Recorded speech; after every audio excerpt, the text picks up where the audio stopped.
đây anh em ta là một nhà, ngày miền chi cho nhau thắm từng nụ hồng, rộn ràng vui vang vang sáng những nụ cười, hãy sẵn sàng thắp lên ngọn lửa yêu mến. Tình đã cháy anh em ta cùng lòng sống, về tình yêu cho ai thiếu tình buồn tình, về niềm vui cho ai sống với cô đơn, hãy sẽ chia cho nhau tình yêu Giêsu. Tuổi trẻ hôm nay sức sống tràn đầy, theo bước Giêsu đời luôn dẫn thơ. Tuổi trẻ hôm nay sức sống tràn đầy, ra đi sợ gì niềm vui là chi.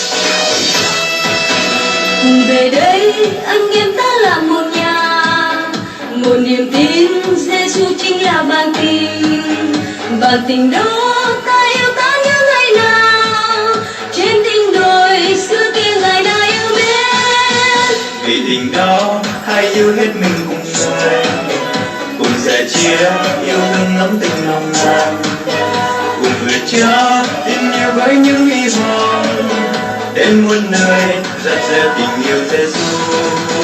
Tuổi trẻ hôm nay sức sống tràn đầy, theo bước Giêsu đời luôn dẫn thơ.